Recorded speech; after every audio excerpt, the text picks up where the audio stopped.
best friends by my side. Sasuke, he's really cool. Welcome back, episode 54 of Revisited. This kid is in the middle of writing a long reply. That was just to remind myself once I get there. Because that's at the very, very end. And I'm like, that could be the time where I'm just like, oh, whatever. No, I need to remember to bring up that point specifically. We are doing, we are on episode 54 of Revisited, which is the last episode before viewer request month.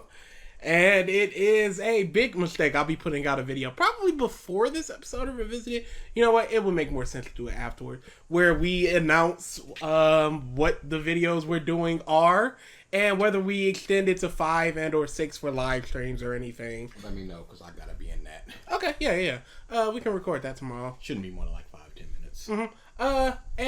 But for today, we are doing Oceaniz for the first time in forever. I think the last thing we did was the perfection of Giorno Giovanna from him.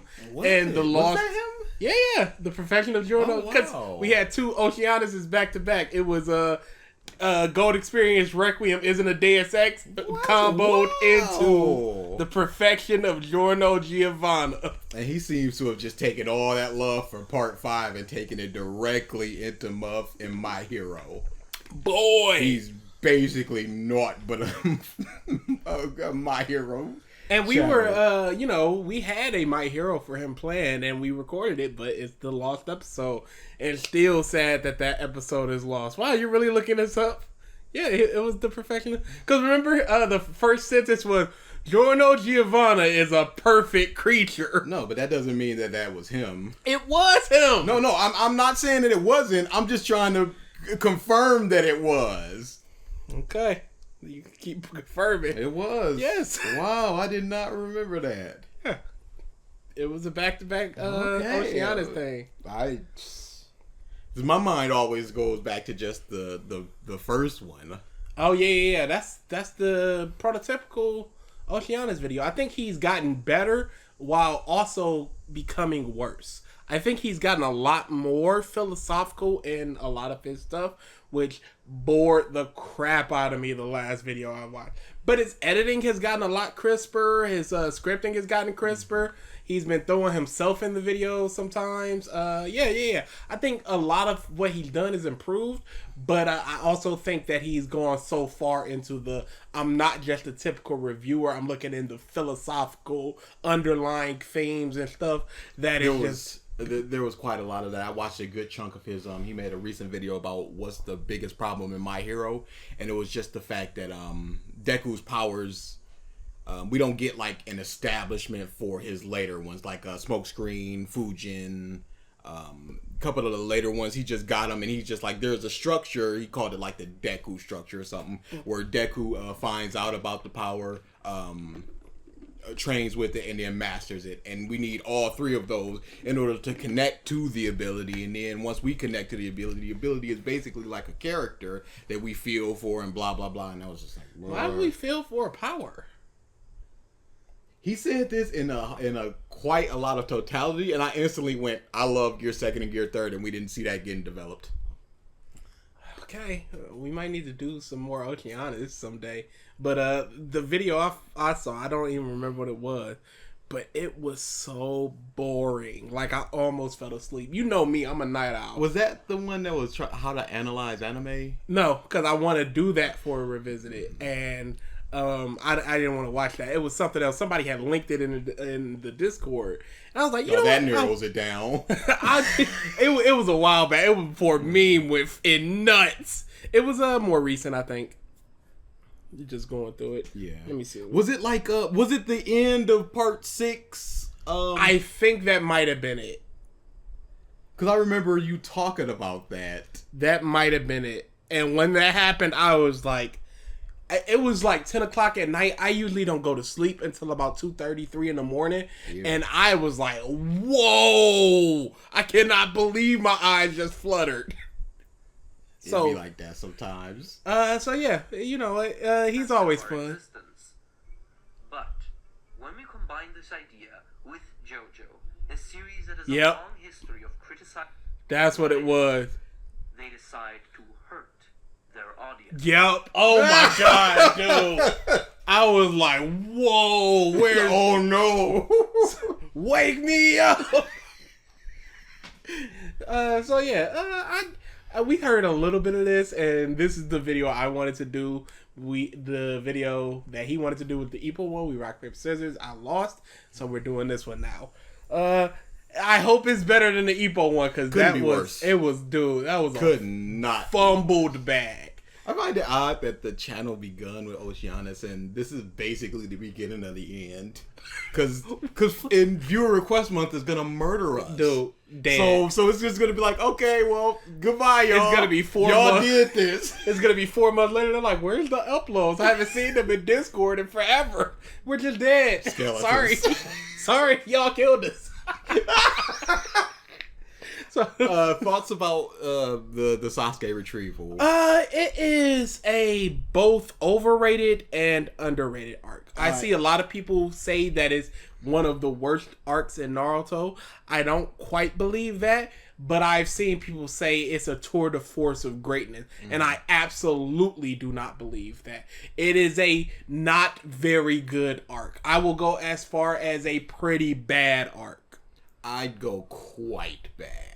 Just like there is very little enjoyable in this arc. You may think there is, but there is not. As a man that has read and watched it quite recently, it's closer to what you say. I think people are so enamored with Rock Lee coming back against Kimi, Gaara making up and fighting Kimi. The last fight with Naruto and Sasuke. Neji.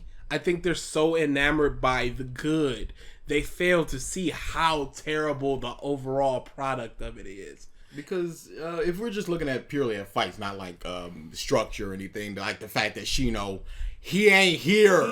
Hey, where's Shin? Y'all where's can't use any Joni? They're all gone. But the Choji fight was bad. The Neji fight was ranging between aight to good. No, that's a very good fight. Sorry. It's aight to good. That's what I say.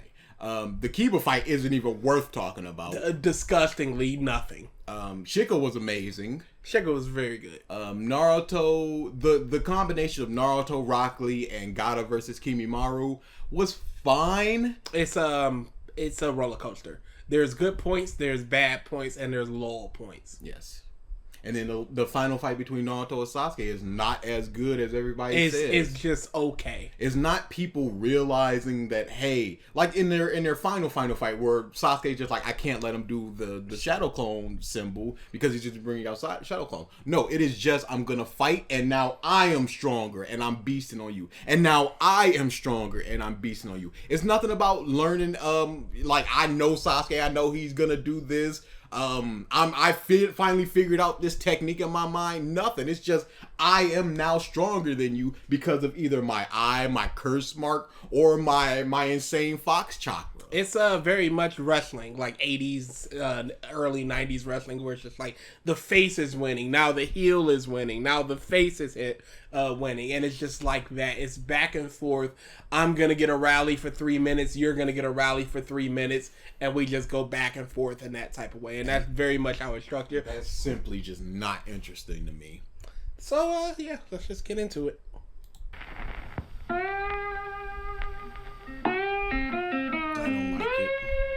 And come on now. Every series has a defining moment. You probably already know what I mean. However great or not great a series might be, if you have it lodged in your memory, then you probably have one moment, one part or event that immediately comes to mind when someone mentions the story's name to you. These moments might just have personal relevance to you, or they might represent the instance in which a series truly came into itself on a grander level. Okay, this is a problem. You're quantifying defining moment as something positive. Defining moment could just be as bad.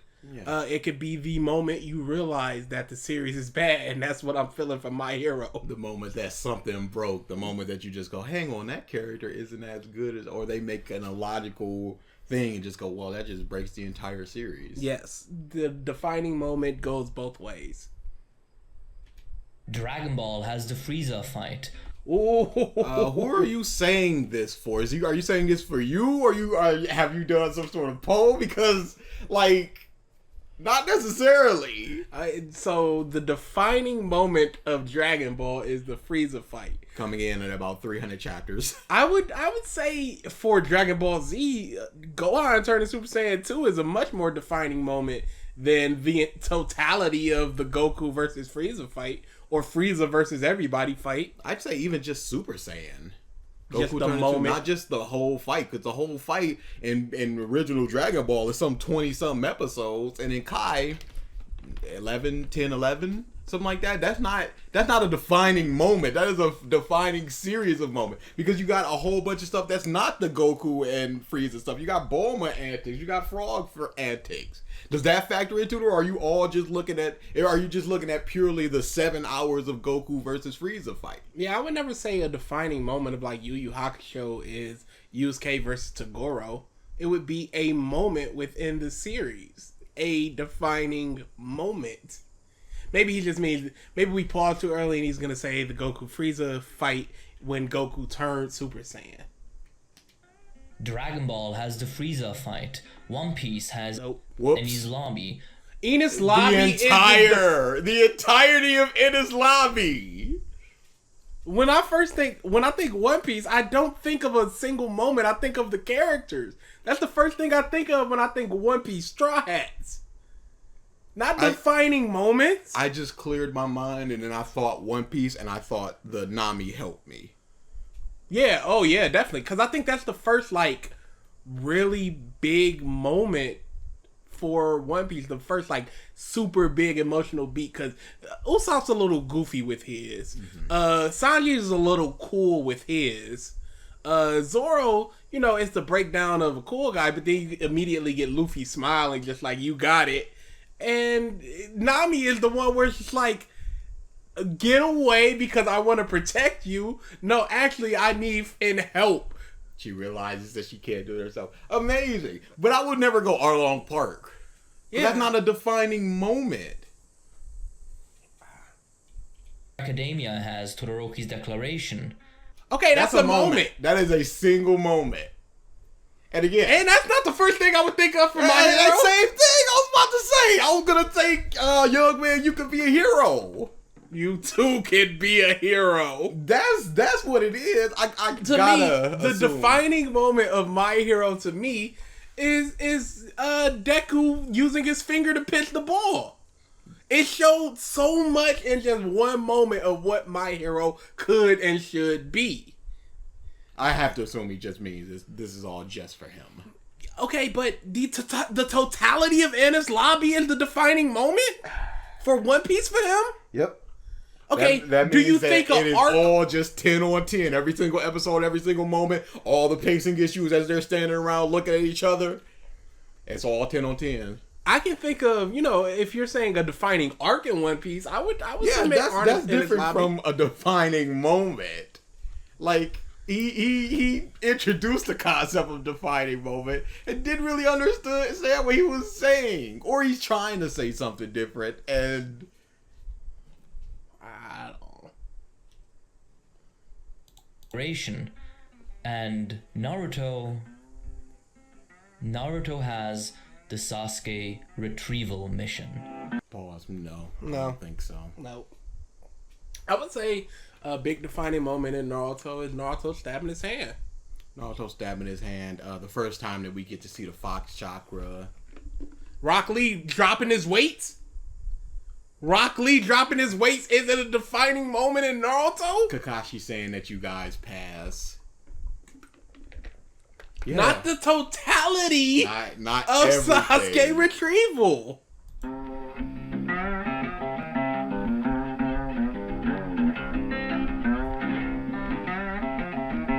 really don't like this cyber sequence. Yeah. It not only is going too fast, but it doesn't really... If you go onto the YouTube upload for Naruto Opening 5, Rhapsody of Youth, you might find a top comment that says, "This is the arc where boys became men." Pause. That's not what it said. It said when, not where. I care not for this individual.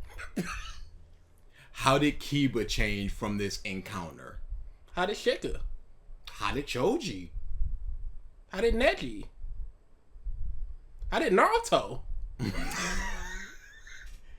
How did Lee? Gaara's the closest. Kankuro, Tamari. But I guess Tamari doesn't really count.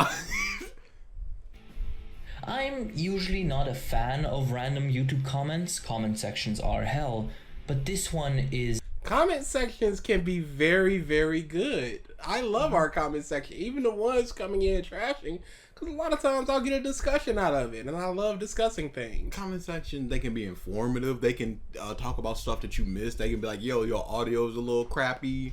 I understand this is a joke, but like, people should enjoy their comment section. Don't just ignore comment sections. There's a lot of good. There's also a lot of gamer Joshes in there. But you got more gamer Joshes than not. Absolutely, always. Because if you're gonna comment on something, it's gonna be something that you either love or you hate. More often than not, love. Like when we went over to the Boruto Bridge stuff and people were just praising it. I'm like, for what? Those are the types of people that you're looking for. Somebody like me, I wouldn't comment on that. I'd just peace out. Yep. Absolutely on the money. The Sasuke Retrieval Arc is, at its core, a story about innocence lost, and it is also maybe my favorite arc in all of Naruto. It's a story about innocence lost? Couldn't you say that about the Chunin exams? Yep. Gaara was, because of his innocence being lost, he became like that, and You could have said the same thing about Zabuza. Oh no! Cause that's when Pain as well. But this is before. Yeah, but I'm just saying, even in the future, we're still going down this path. Maybe my favorite arc in all of Naruto, with only 2 other potential candidates depending on when you ask me and what mood I'm in. So, What were the other two? What were the other two? I wonder, does he mean Naruto proper or all of Naruto, including Shippuden? Either way, I'd like to know what the other two were. Because even if, there's the Zabuza arc, the Chunin exam, and this. Unless you count the introduction 2 or 3 episodes.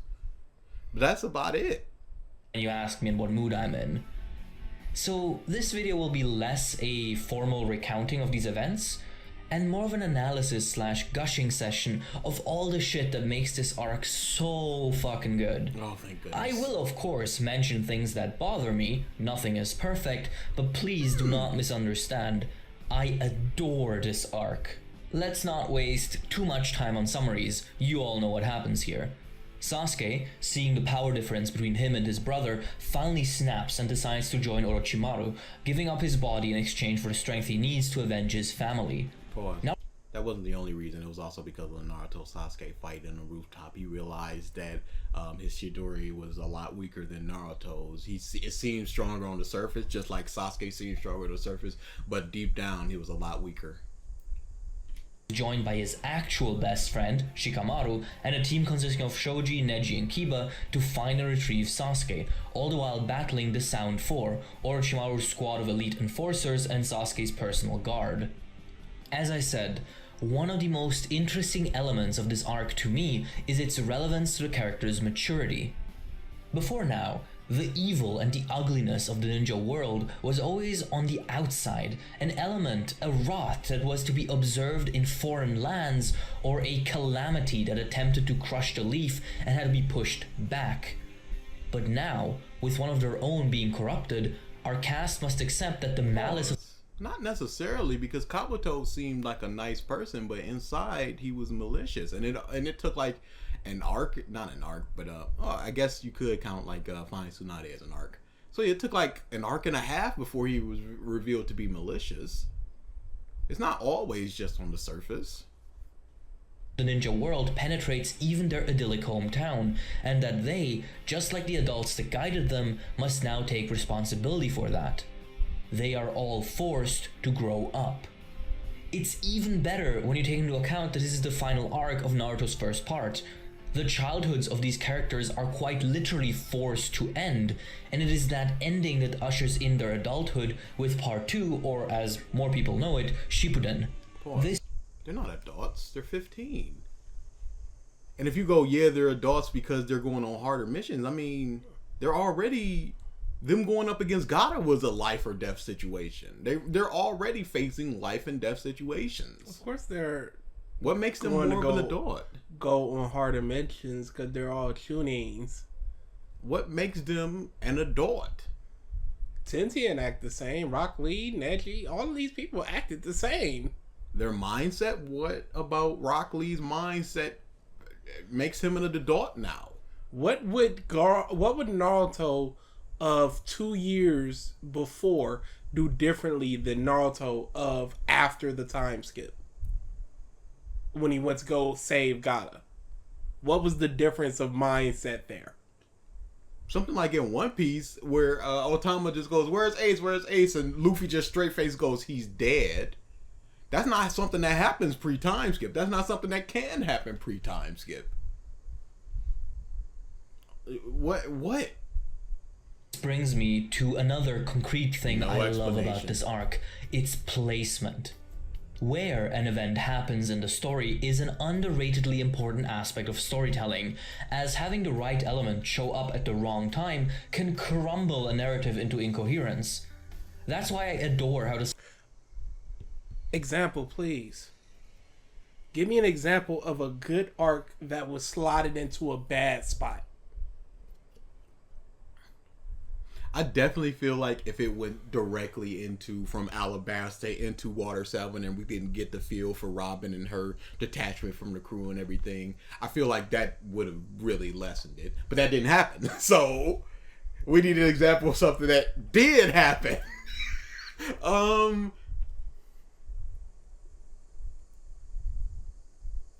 Nope, that didn't happen. That just didn't happen.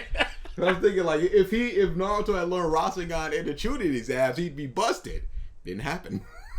Yeah, we can only go by what did happen. There's no real necessity to have Usopp before Sanji. Yeah, I don't think that. No examples though. I'd love an example because I want to know where his mindset is when he says something like that. That's why I adore how the Sasuke arc is situated. It being the final arc of part 1 gives it a paradigmatically crucial quality, making it a monumental turning point for the series and the characters. After Sasuke leaves the village, it's not just the characters that can never truly go back to the happy days of early Naruto. This series... They literally do They after! quite literally do. Most of them walk up smiling to Naruto going, hey, you're back. Nobody is a battle-hardened warrior following this. After the time skip, they catch the bell. Like, what is that? They can't go back? Who can't go back? For what reason can they not go back? Shika can't go back to his laziness, I understand that. He's just like, okay, so this is what it feels to be like to be a leader. This is what it feels like to lose people. I don't want this to happen. So he goes into his leader role. I understand that.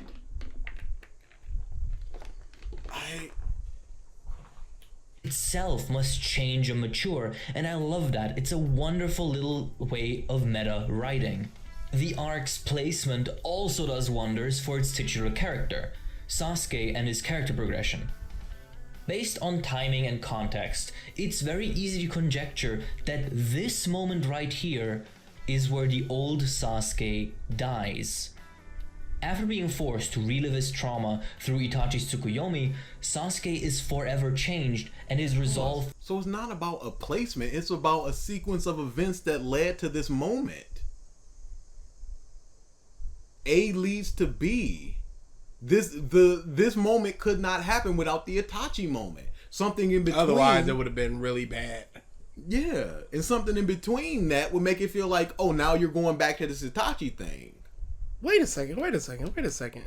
Didn't he say the placement of something could be detrimental to the series? Yes. But isn't he a fan of recontextualizing because he loves Sleeping Slaves because it added all that context after the fact, even though it really should have gone somewhere else in the story? That's fine. is reawakened into a self-destructive urge. I just think it's such a beautifully tragic progression to go from him learning to care for his comrades at the end of Chunin exams to him being forced back into his role as Avenger immediately after, culminating in him waking from his coma as a much darker, completely... No need to do so. It was stupid because Sasuke by himself, what he learned was basically a better fireball jutsu and better control of his kunai. What did he learn after he got friends and teammates? He learned to better control his chakra. He unlocked his Sharingan. He got the base for his taijutsu. He learned the Chidori, which is his biggest jutsu. It's illogical. He learned so much more being friends with people than not. By himself. He would not have unlocked his electricity nature, which led to like the Chidori sword and all that crap that he later does. You need a strong urge in order to unlock the Sharingan, and what would that have been if not for his friends? You can't just be like, hey, it's whatever. No, it's not. He learned so much more with the friendship than without it. So now he's just going, well, this friend is over. It's dead. Because the only way I'm going to get stronger is by being by myself. Based on what? Even though Naruto is stronger than you and he went from weaker than you to stronger than you because of friendship. And he goes, now I see I don't need friends. Like, wait, how did you come to that? Where does he come to this conclusion? Even after the fact, he would have got waxed by Itachi if Itachi was trying. He wanted to get Oro out of him, and he got his eyes. And he was also super dying. And he was dying, and he would have got waxed. He would have got destroyed if he was trying. Sasuke sucks.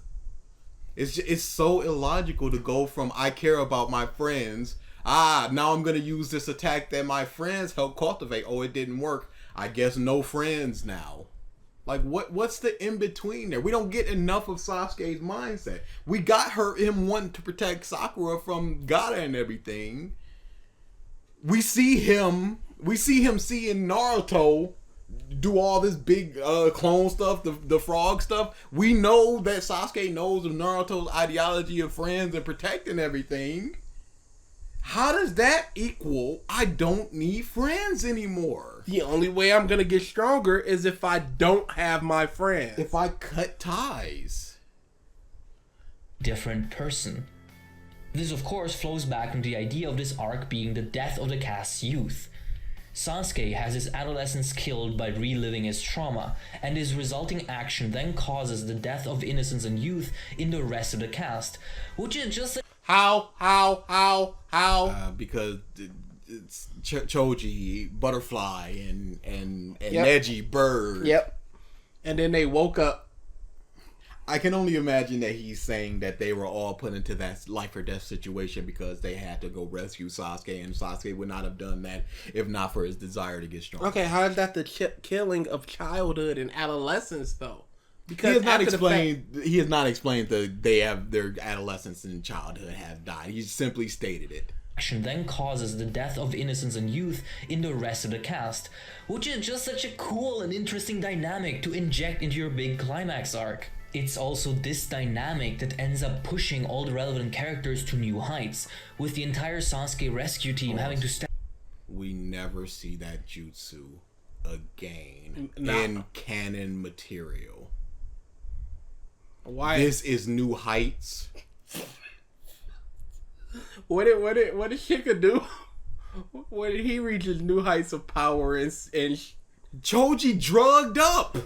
That's not reaching a new height. That's getting a ladder. You're not reaching for anything. I mean, Neji got an upgraded version of his palm, and that was literally it. He didn't now I've overcome my blind spot or anything. He just went, I'll take this, but you gonna get killed by me because of it. Rock Lee, what upgrade? He got doped up. Gaara, like, what did he do? Kankuro, He got a puppet. Temari waved her fan. It didn't push them to new heights. You can't just say that. Pushing all the relevant characters to new heights, with the entire Sasuke rescue team having to step up and show what they're made of. Up until this... How is that new heights? Because they got to step up and show what they're made of. I guess because if, the only thing we know of Kiba is from the tuning exam, so this is a new height for him. I guess. But I don't see that for Shika, because I don't think he did anything markedly different than what he did in the tuning exams. I don't think Nechi did anything markedly different than what he did in the tuning exam. Lee didn't. Choji didn't. He just got drugged up. He just took pills until he was strong and won. Point, the kids always had the safety net of the adult Jonin to fall back on. Even during the Konoha invasion, which was a huge deal, the Jonin were doing a lot of work, and while Gaara had to be dealt with by a middle schooler, the likes of Orochimaru and his goons were suppressed by the adults. Pause. Okay, but Shino took out Kankuro.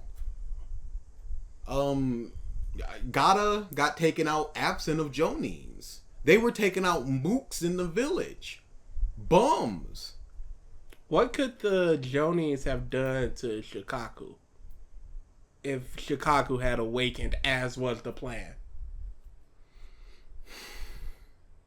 Because they got pieced up by half of Kurama. All of the Nara clan, Shadow Possession, Shrug shoulders. Fireball jutsus abound. Dang, what could they have done? But yeah, what safety net did Shino have? He beat him by himself. You're speaking of just the mooks in the village. Who cares about these random who gives a ninja? These straight randos. Not anymore, however. From top to bottom, from the moment the mission starts to its catastrophic failure, this operation is completely up to Shikamaru's squad. And the way each of... Why? Where is everybody?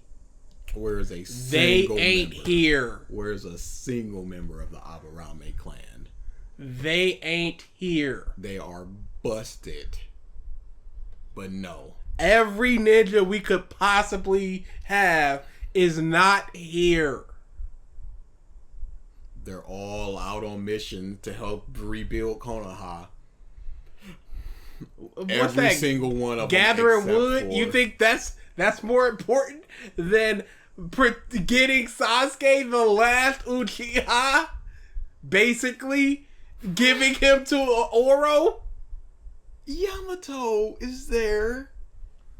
He wasn't established right now, but he has wood jutsu. Wood builds houses. You put him to work for a couple days, you got all the houses back. Even if you look at something like stone, bricks are stone. There's gotta be somebody that can manipulate stones. What do they need money for? The material? Trees? Rocks? Every single Jonin? Seriously? Wasn't it stated that the way that their faces get put up on the mountain is with stone jutsu and carving and stuff like that? Probably. I don't want to speak to that's what it is, but come on now. Stone jutsu, Kakashi knows it. Raw, without his Sharingan. What does it take? 1/90th of his chakra? Put him to work. Have him teach people. Have them do the test to see what your affinity is. Oh, you got stone? Guess where you going? In the fields. And the time it took Naruto to get Tsunade, how is everybody gone? How are they still in such disarray to where Tsunade comes in and goes, what Jonin do I have on duty? Oh, none? Oh, zero? Oh, who's protecting the village? I guess me. Where is everybody? And realistically, what happened to the village? Like 2 snakes rampaged through it in a straight line.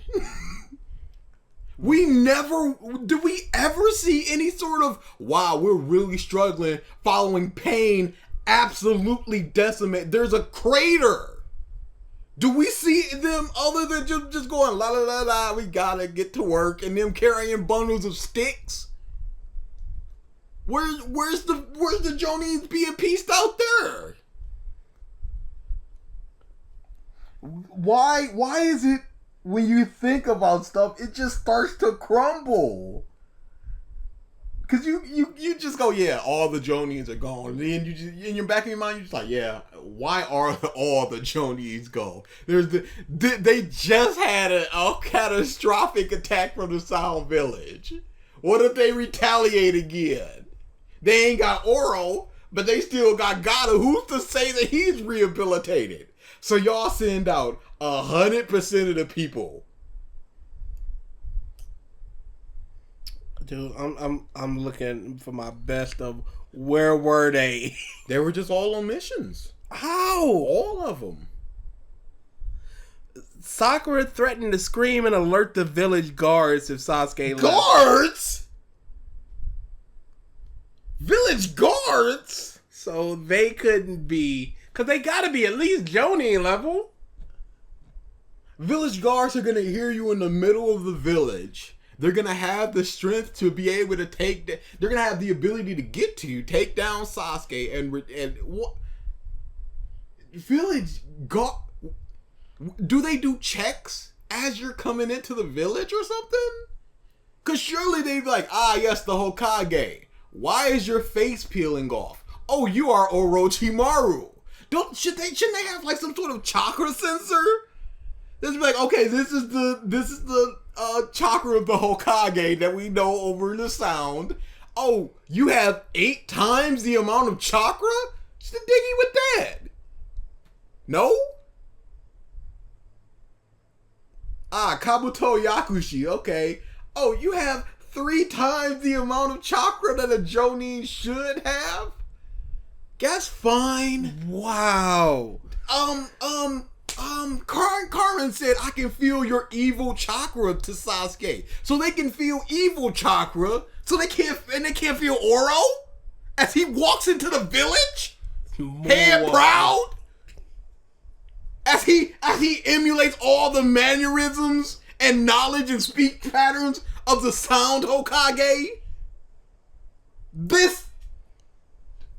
Sure. He did it. In order to keep up his previous mission load and thereby avoid appearing weak, most of Konoha's Jonin and Chunin are giving increased workloads that take them away from the village, leaving Konoha itself greatly understaffed. So they would have to assume that people are looking into them sending people out. And if they are looking into people sending them out, you see all the Jonin leaves and go, they're understaffed. What is the thinking there? You can't have it both ways of just like, look, all of our Jonin are gone. We got plenty of Jonin. Everything is cool. Like you just said, all of them were gone. And what does increased workload mean? Does that mean that at all times we need 20 Jonins in the village? Oh, now we're gonna increase the workload because you send one Chunin out on a mission, like they're just out on that mission. It's not like you can send them on a double mission. Well, I guess you could. Yeah, my thinking is they send out people close to where another mission is. So once they're done with that mission, they can just go right into the next mission. But let's say the week before this attack happened, what's the mission workload there?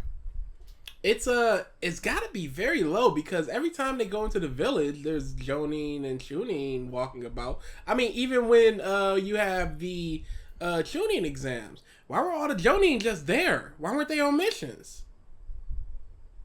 Why could they take so much time out just to do this. Itachi comes to the village, and Itachi and Kisame and Kurenai, Asuma, Guy and Kakashi are all there. All S-ranked ninja special Jonins. Kurenai is said to be the best genjutsu master in the village, son of the Hokage, one of the best taijutsu users ever, 1,000 jutsu Kakashi. They're all in the village? But now none of them are. Guy leaves on a mission without his team? Well, yeah, I guess that would be right. I mean, honestly, why would they bring Kyoshi instead of Tenten? She's a weapons master. It makes sense for traps and stuff if she's there more than... Shika said that he trusted him and he's one of the strongest people. He knows it.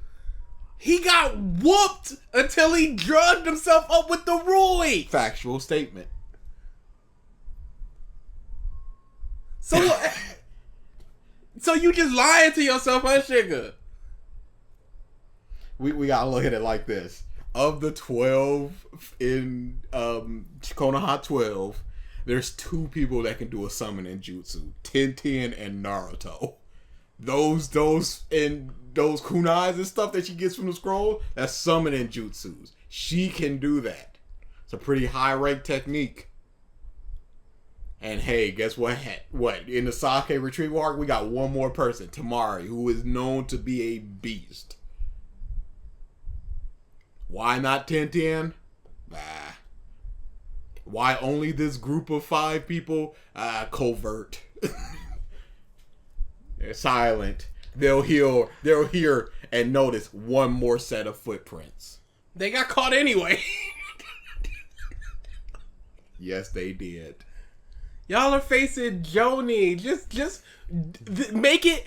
How many 8th graders can you take out, or 8-year-olds can you take out before they take you out? Just do that. Send all the Genin. Just send them. I'm pretty sure Shizune was in the village. Yep. She is a medical ninjutsu trained by one of the greatest medical konochi. She ain't here. Surely she can buff up her strength a little bit, and if nothing else, provide some medical support. She ain't here. She ain't here. If she is here, she's busy. So wait, hold on. So they go to get Sasuke. Mm-hmm. There's nobody in the village that can help. 0 people, assumingly. And then by the time they do find those people, Lee has caught up. They've gotten the word out to the Sand Ninja, and they've come. And the people that have retrieved Neji and Chochi are there to help bring them back to the village for surgery and such. This was a critical time-based mission, and then it was like, oh, but now we got people, y'all. And then at the end of the Sasuke and Naruto fight, Kakashi just rocks up. Even if it was 40 minutes after, 2 hours after, Kakashi is there.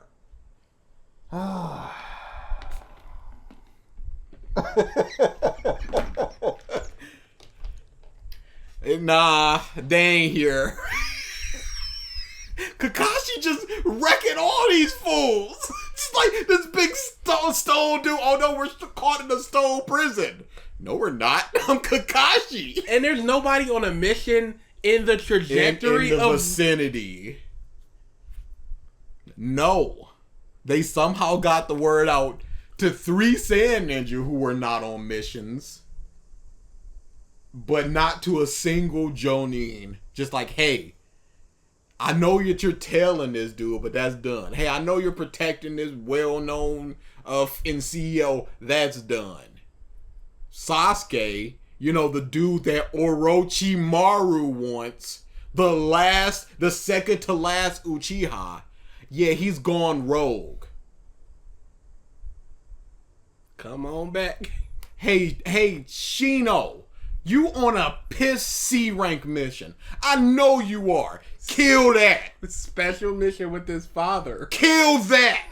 Oh, I guess they're the only two buff in Aburame in the entire village. Only two we see. Special mission, so he's good enough to go on a special mission With his father. But he's not promoted to Chunin? No. You not if it was just like, hey, we gotta protect this bridge builder from Zabuza, them kids ain't showing up. That's a special mission. So Shino is doing a special mission. He just rocks back in the village like, good job. Here's your 50 pence. And now we got a whole nother mission for you.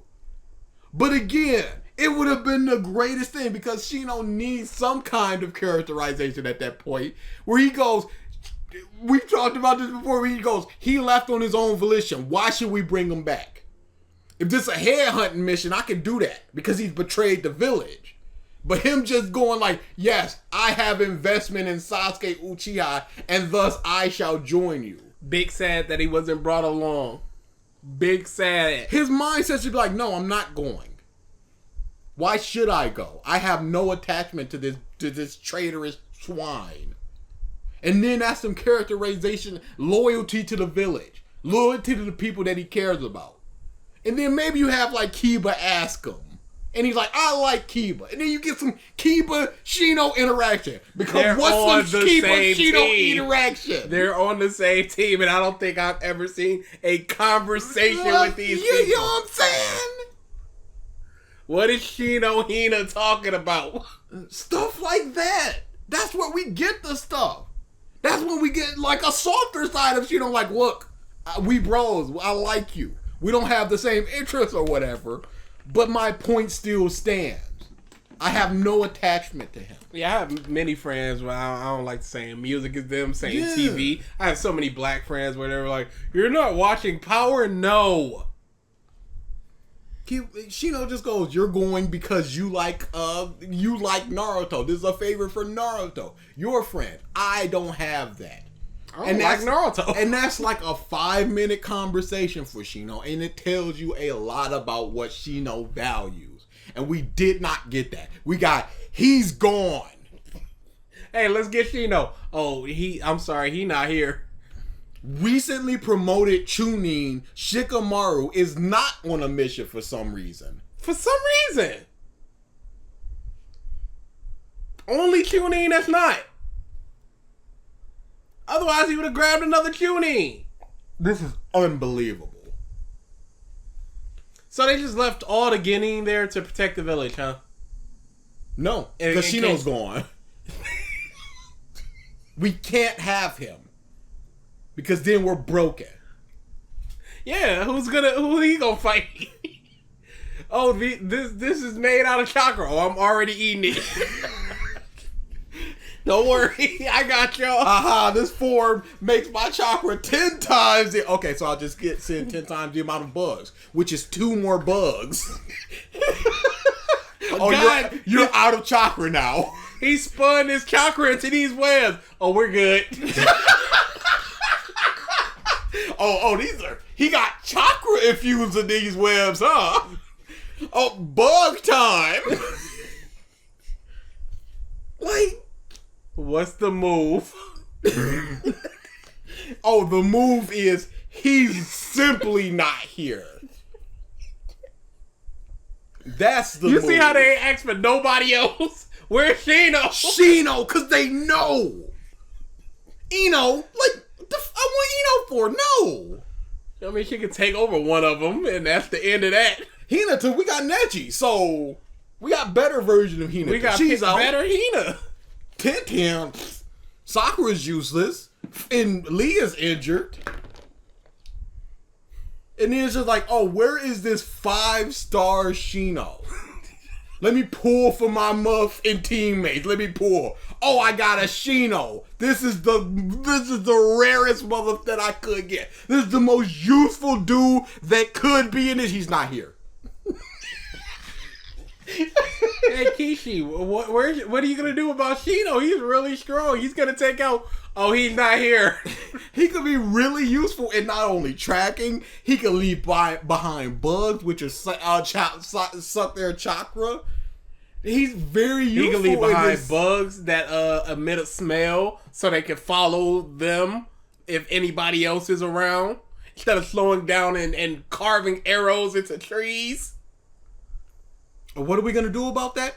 Oh, he's just not here. Why is Shikamaru here when Shino is of a lower rank than him? He's not here.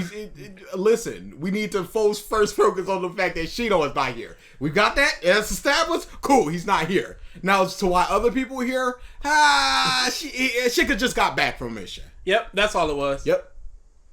Before I could send him out on his next mission, oops, sorry, there's a special mission now. It just so happened that you're here. You're the one that's got to take it. Nobody else is here. Gather a team and get going. All right, I want Shino. He's not here. We established this. Just a big sign as he walks in the door. Shino's not here. Gather your team. Here's your only note. Shino's not here. No Shino. Okay, I'll take another Aburame. They are also all gone. There's 50 of them. We needed a lot of wood. Did you see the village recently? I mean, my wall. Dude. Don't think about it. Boy, that went on way too long. Yeah. That was like 25 minutes. It's broken when you think about it like that. Squad. And the way each of the members grows into that role of responsibility is so tremendously satisfying. From Neji accepting that he might not be the chosen one, to Choji getting probably the best single episode of the entire series, No, the desperate pause. He got an indeterminately amount of time stronger. Basically at no cost. I mean, he said it was going to kill him, but it in fact did not. It somehow, for some reason, he now can take his fat stores and turn it into chakra when this was never established previously. This is an unknown power that makes him an unquantifiable amount of time stronger. There's basically no repercussions because he's just being worked on and he's going, okay, he's fine. He got out of the operating room. He's fine. What was being operated on? What? Did his chakra nose explode or something? And then what did he do? He caught a punch, elbowed him, kicked him, and punched him. I put all my chakra into this fist. Can you do that? Apparently. Why has people not done that before? Why does Naruto not do that? Fat cells. He Butterfly. said chakra. Yeah, but how many butterfly wing chakras have you seen? Exactly. This most certainly was not the best. Because this is not like a culmination of it. It's not him accepting the fact that he's fat and thus turning that into power. This is just him going, oh, I guess I have to take the red one now. And now I am so much stronger. Then now I can beat you. And now I can just beat you. And guess what? You are defeated. With a single punch, I have murdered you. And now I die. Oh, wait, nope. No repercussions. Some medical ninjas somehow found me and brought me back in time to do something in order to save my life. So, what happened here? I am outmatched, so I will take this pill. I am outmatched, so I will take this pill. I am still outmatched, so I will take this pill and it will kill me. And then I kill them. There is no sort of change. There is no acceptance. There's no growth. He doped himself up and he won. He took a roid. You have to think about that outside of the awesome, wow, butterfly mode. Butterfly mode looked cool when you were a kid. The end result equal clap instead of looking at the mechanics of it and why look around it. What's happening? Look before the equal sign. You're looking at equals awesome.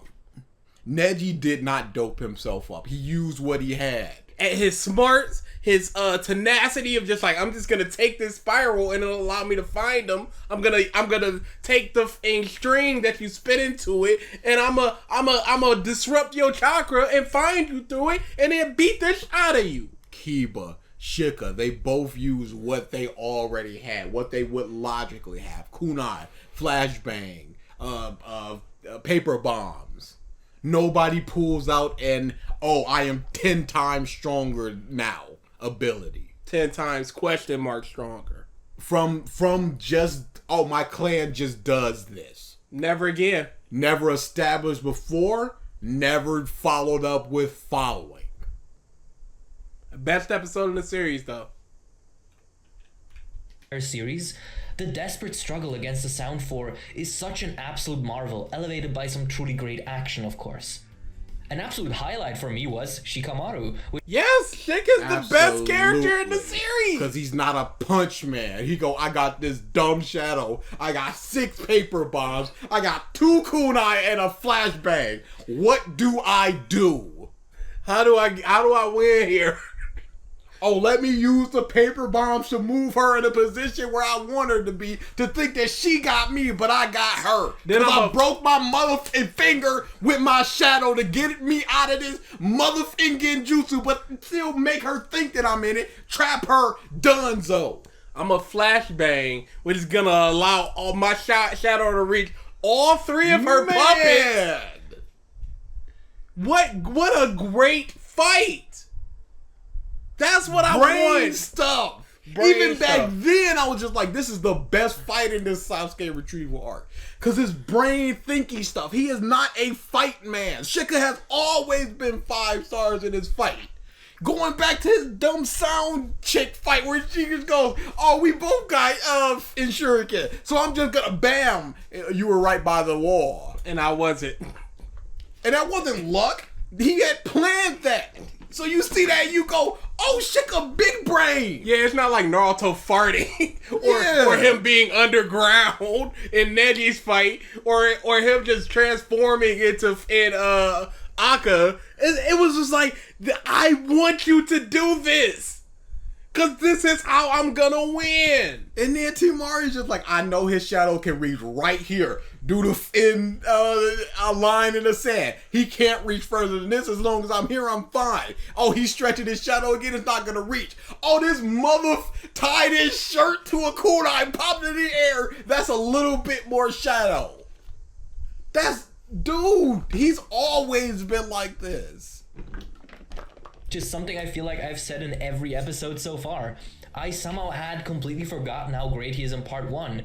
Or maybe I just didn't relate to him as much as a kid, as much as I do now. I don't give a about relating to him. Now I have to relate to him in order to find him enjoyable. In order to see as great as he is. As great as he is. In order to see that he's outsmarting 3 separate in chakra consuming monsters. And there's dumb little ghosts. Outthinking the sister of Gata. Who has a hard counter against him with wind and just slicing and stuff. I got this little bit of shadow. I can stall out for the sun to come down a little bit more shadow. He's always been like this. You don't have to relate to Shika. I can't relate to Shika. And Kishimoto was just like, yeah, it's hard to write Shika because he's too smart. And I'm not that smart. He's too good. What do you relate to Shika about now? Oh, he's not going to say. Are you also super brain? I mean, have you seen the video? Or when you were a kid, were you just like, well, where's the big punching? And then you saw Kiba do the big dog. You like, big dog. What about you being a kid is just like, Shika? Because Shika was always that dude. Or maybe I just didn't relate to him as much as a kid, as much as I do now. Which might say more about me than it does about the character, but oh well. His speech at the start of the arc, his planning during the arc, and his breakdown at his own failure at the end of the arc are such incredibly strong character moments, and they really solidify him as one of my absolute favorite characters to re-experience on this rewatch. Top 3 character, period. Legitimate. How amazing. Who's matching up to him? Lee don't do enough. Otherwise, it'd be Lee. But Shika put in work, so... Consistent, constant work. So who we talking about? Who are your other favorite characters? Sasuke. It can't be. He's a terrible character. Nah. Hyperbolic. But of course, I'd be an idiot to review this arc without talking about the main thing about it. Sasuke versus Naruto. This fight is as classic as it gets. No. It is a 6.5. I was just going a 5.5 because I hate the back and forth. I hate just the. Now I got a little more Fox chakra. It's too much back and forth. It's too much. It's not enough like one-on-one hard. We're about even type of stuff. Because you got that with the Goku and Vegeta, and then they both used abilities that we know that were established, and they're still kind of at a disadvantage. I was talking in one of my comments to the old dude. I just go, one more sensu being could have been the tide turning of the Goku versus Vegeta fight, because once he got his leg crushed, he can eat a sensu beans. He's even stronger. He's shown to be able to take out one eye of Vegeta. You take out the other one, now he's just swinging around blindly, and that's a whole lot more that can be done. But here is just, oh, now I got another Tomoe, and I can see all of your movements now, when not but a second before I could not see any of them. Oh, now I just got the Fox chakra, and I'm just stronger and faster and better. It's just like 3 straight minutes of me being better than you, and then we're going to talk for a little while, and then 3 straight minutes of you being better than me. Yes. And then we're going to talk for a while. Two rivals battling atop a historical valley, one fighting to reach the dark. It was only stated to be historical. To my knowledge, this is the first time that we've ever really visited that place. We don't really know why it is, other than Hashirama, the first Hokage, who we have seen to get pieced up by the third Hokage, and Madara, someone who we've only been mentioned, fought here. One struggling to save the other. It is the quintessential parting of two friends, and thus it has rightfully etched itself into anime history as a conflict that to this day is referenced and evoked by authors and fans alike. Who's the authors? Please cite your sources. And you've said nothing about the fight, just of the conflict, of the ideologies. When you get into the fight, it starts to break down. But yeah, who are these? Hey, Luffy versus Usopp better. Who's going... Luffy versus Lucci was great. Nothing compared to Naruto versus Sasuke 2. Like, who's saying that? Big part of that saliency is the aesthetic and thematic presence this fight has. The aesthetic and thematic presence this fight has. I didn't hear that part. That was unknown to me. Yeah, that's thematic presence. Yes, because it's very thematic that things thematically happen thematically. Hey, it's the Valley of the End where two, I guess, old friends fought. Because we don't know who they are right now. One was a Uchiha and the other was there. Of that saliency is the aesthetic and thematic presence this fight has. The entire arc is filled with top-notch action. You're not gonna explain that? Why would I? Aesthetic and thematic presence? I thought he was gonna go into, like, here. They're fighting under. They're reaching themselves. They're like dragging themselves out of the water, and it's like it's solid for a moment, and then it's stuff like that. You would think the camera shifts when they're horizontal on the wall, and thus what? Why wouldn't? That's the perfect opportunity. Instead of just saying that it's memorable because of these two aspects, and then moving on to, Lee. Hey, it's been 7.5 minutes. What has he said? They've grown up. They've been forced to grow up. The fights were cool. Choji had one of the best moments, or probably the best episode in the series, and I love it. Dang, I'd remember it better if we didn't go on that huge. Dude, it was so long. But this battle is on another level, with every episode showcasing a distinct flavor of directorial and productional flair. Even the series starred... Like what? This is terrible. Please explain what you mean instead of just saying what it is. Imagine a book and it went Chapter 1, the beginning. Chapter 2, the middle. Chapter 2, the thematic flair. Chapter 3. What do you mean in that? Where's the story? Where's the explanation of what the chapter's header is? This is ridiculous. When will people learn to explain what they mean? When will they learn? Freaking stream of consciousness, that's fine, but you're writing this down, you're editing this, you're listening back and you're going, that could be beefed up a little bit. Let me go back and record 2 more lines. Let me edit in when I go each episode and you show, oh, this episode looks like this episode looks like this episode looks like this. And I can understand that some people don't want to record at 2 different points because aesthetically it might not sound completely the same.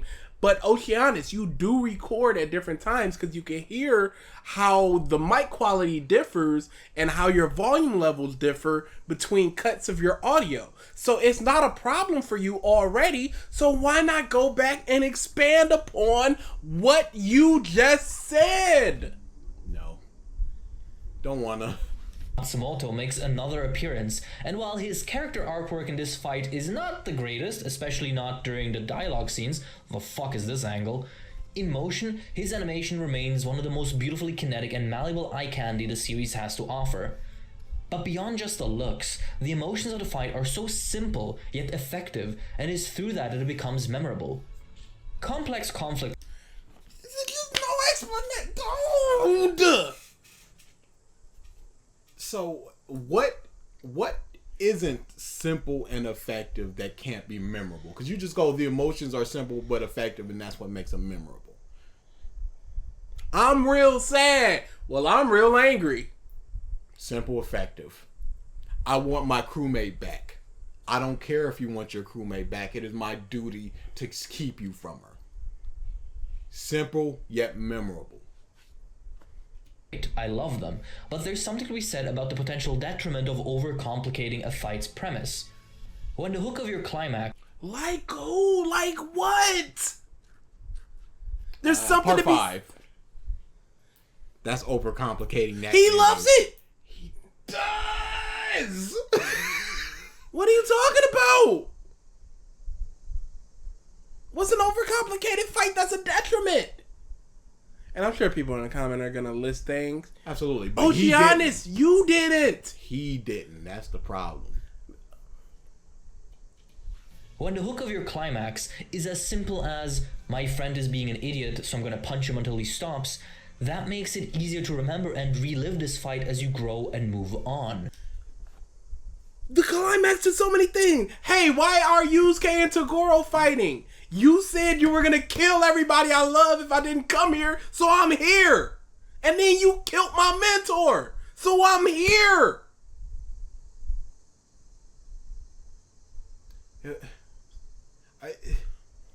What complex thing is he not easy? That's not easy to remember. What complex Most of the climax? time, when it's a climax of a shonen arc, it's a very simple thing. You're a bad person and I'm here to stop you. Like what? You've done this thing and I'm here to stop you. I want this. You have this. Give me that. I'm here to get it.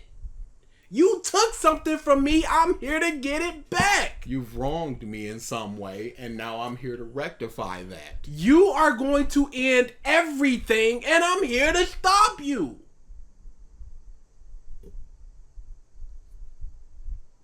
What is a complex narrative of the end fight of a shonen arc that you're talking about? That Naruto does so differently. Or not differently, but because of it is super effective. But what's an everything ineffective, complex thing? Everything is super easy. What? I need to know a complex thing just so I can be like, oh, that's what he means. He goes, oh, friend, want to punch friend, get friend back. There's so many things that fit into that. So if there's almost everything is memorable in that aspect of its simplicity, what's the point of praising Naruto for doing it? If everything does it, if everything can do it. It's just like, I was talking to somebody, they were like, is a 7 out of 10 a good game? And I'm like, yes, 5 is average. They're like, no, 7 is average because 7 is at least competent. So I said, okay, if every game is roughly competent, wouldn't that mean competent is the average? So that would be the 5 now. And that's what it is. Like, why are you praising something, or why are you trying to shift the goal to praise Naruto when tons of things do it? I can't think of anything that doesn't. I'll put it like that. It's always, you have wronged me in some way. Or you're going to do something bad, or you've done something bad. Or you've hurt my friend, or you've taken something away. Or you're gonna hurt people in the future. Like, easier to remember and relive this fight as you grow and move on. And if you move on, how are you... Moving on means you don't think about it anymore. You moved on from it. I moved on from my ex. They not here. They don't exist in my mind. I've moved on. I have no more feelings. You can't grow and move on from Naruto versus Sasuke if you're like, well, it's simple, so you can look back and think of it and still enjoy it. Those two don't meld together. They really don't.